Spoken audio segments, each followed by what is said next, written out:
What's going on, y'all? This is the dude, Intergalactic Brew. Okay, here we go with the second portion of my UFC 127 predictions. It's 1:10 in the morning, so I'm going to try to get through this as quick as I can. Okay, this is the main event and the co-main event that we're covering in this portion of my video. Okay, co-main event. We got Michael the Count Bisping versus Jorge the El Conquistador Rivera. I was about to say the Conquistador, but it's El Conquistador Jorge Rivera. This fight here, this is probably going to be a very hardcore matchup right here. And when I say hardcore, because these two guys, incredibly tough, can take a load, and I mean a boatload of punishment. Jorge Rivera has got that center block for a right hand, and if that thing, you know, lands on your chin, you're gonna be face dust. That's just all there is to it. Michael Bisping, on the other hand, he just loves to stick you and then get out the way. You know, not really a knockout striker, really. I mean, really just likes to hurt you and just beat you up. You know. And I've been going back and forth about this fight ever since it was first sanctioned, and I was trying to figure out a way both men could possibly win this fight. Now, for Jorge Rivera, when this fight first got mentioned, I was like, this might be a bad matchup for Michael Bisping, because Jorge Rivera, not only is he a very aggressive fighter, but he also fights with a lot of pressure. He fights at a very fast pace. He loves to come forward and back his opponents up against the octagon and basically just wail away with punches and knees. That's basically what he likes to do. And then once he knocks you down and has you hurt, he's just going to jump on you. So I thought, if Jorge Rivera can apply the pressure on Michael Bisping and back him up against the octagon early and often, then he can win this fight. But then again, I had to think about it, and I know this is an old cliche, and I know the cardinal sin in MMA is to never doubt a certain opponent, you know, especially if he's an older guy, you know. But I mean, truth be told, it is what it is. You know, Jorge Rivera's, he's not that fast, he's not athletic. He just comes forward, hands up, ready to throw down, and he's just gonna keep punching you until one of his punches lands, and that's it. And he might throw in some knees here or there, but for the most part, he's just going to keep coming at you until he finishes you. Bottom line. Now, let's look on the other side of the fight. Now, the way I thought Michael Bisping could win this fight is if he uses his speed, his much better technical striking with his boxing and his kickboxing skills, and just basically, you know, tag Rivera throughout the fight, and basically just, you know, try to open the distance on Rivera so he can move, and he can use his footwork. And maybe if Bisping gets tagged in the first round, then he'll probably look to take the fight down and possibly get top position and ground and pound Jorge Rivera. Now, I've calculated both of these possibilities in my head ever since then. And up till now, I don't know. This is a really close fight. I mean, a lot of people think, that this is just going to be an easy fight for Michael Bisping because Jorge Rivera is 38 years old. He's not as fast as Bisping. And he has supposedly no submission defense, or he can't scramble and get back to his feet if he gets taken down. But little do y'all know, Jorge Rivera, his looks and his physique are very deceiving. Very deceiving. And you'd be surprised at what this man can do. I mean, really.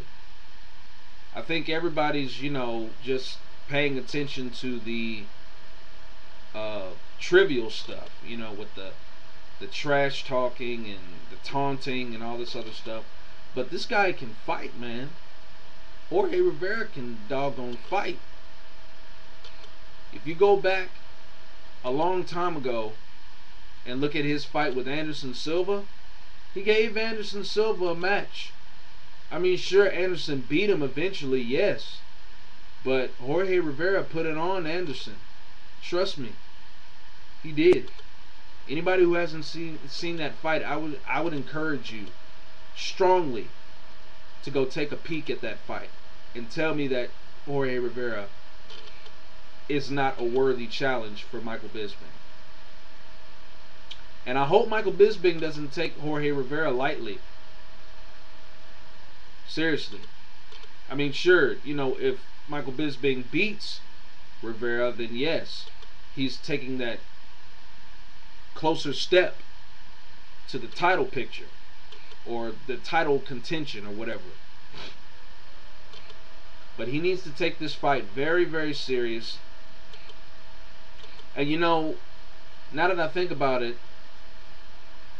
that reminds me, I was watching the UFC 127 countdown, and Michael Bisping said something very interesting. He said that he is not worried about Jorge Rivera's right hand.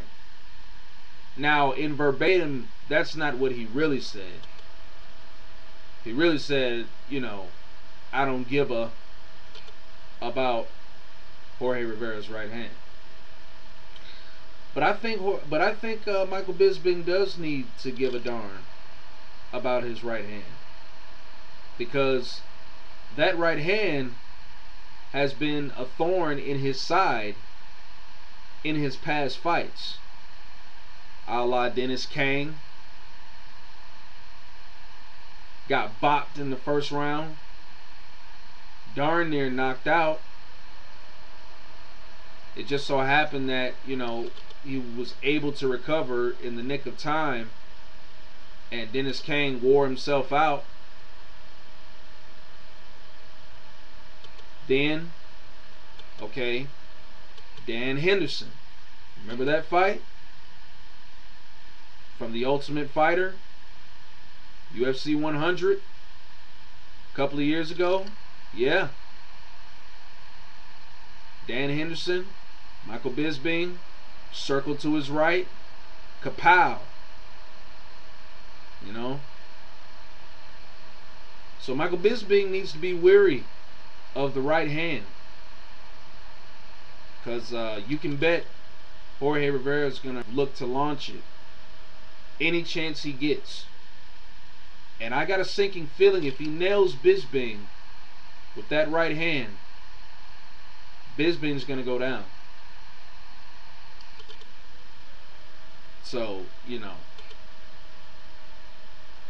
That's just something to think about, you know. But in all, you know, I believe that Michael Bisping can win this fight. I really think he can. I think what he's going to have to do is he's going to have to be first. You know, he can't feel Jorge Rivera out. He's got to get straight down to it. Like, cut right to the chase. You know, completely, as soon as whoever the referee says, are you ready to fight? And that buzzer sounds, he's got to be the first one to jab or kick. Because I guarantee you, the first chance Jorge Rivera gets loose, Michael Bisping may not be able to escape. And time may run out on him, and, you know, he might be seeing Tweety birds in his future. So, yeah. So, if Michael Bisping is going to beat Jorge Rivera, he needs to be first. And you know what? I think the way that Michael Bisping is, if I know how he is, and if I know the type of fighter that Michael Bisping is, he's going to be the first one to attack. And I believe that he's going to. I believe he's going to end up just outstriking Jorge Rivera. Now I will say this: I believe Jorge Rivera will catch him. He will rock him. I don't know if he'll knock him out. I mean, it's a possibility, but you know, Michael Bisping, you know, recovers very well, you know, from big hits. You know, as I was stating before about the Dennis Kang fight, you know, he damn near, you know, got laid out in that fight, but you know, he was able to recover and come back and TKO Dennis Kang. And I think that's what we might see here. I think we might see Rivera, you know, try to put the pressure on Bisping early. You know, try to back him up against the fence, get him in the clinch, throw some knees. He might rock Bisping a couple of times, but Bisping, I think, will be able to recover. And I think, you know, I think he'll find a way to either take Jorge Rivera down, or he'll be able to move away and use his speed and get on the inside and use his combinations and kicks and basically wear Jorge Rivera out. So I think that's what's going to end up happening. So I'm going to go with Michael Bisping to win this fight by, I'm going to say, unanimous decision. But I'm not counting Jorge Rivera out by a long shot. I do believe he has a puncher's chance of winning this fight because he's always dangerous.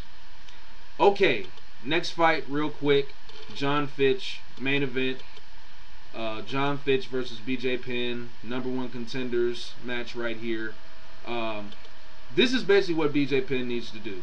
Okay, plain and simple. If he keeps this fight standing, he will win. Bottom line. Because he is the better striker in this fight. He needs to utilize kicks in this fight and not just straight try to outbox Fitch, because that will leave him vulnerable for the takedown. So all BJ Penn needs to do is he just needs to let his hands go in this fight, similar to what he did in the Matt Hughes fight, and you know, just try to use his flexibility and not get taken down, and you know, basically just try to, if he can't wobble John Fitch, at least try to hurt him, you know, at least to the point where it'll look like he'll go down. But I know that's going to be a very hard task. So yeah, but we'll see. But what John Fitch needs to do is he needs to maybe strike with BJ for maybe about the first 5 minutes and try to go for the takedown. You know what? I'm going to go out on a limb here. I'm going to pick an upset. I'm going to go for the underdog, even though it would not surprise me if John Fitch took BJ Penn down and just completely smothered him for 3 rounds. But I'm going to say BJ Penn. I'm going to go with a 3rd round submission.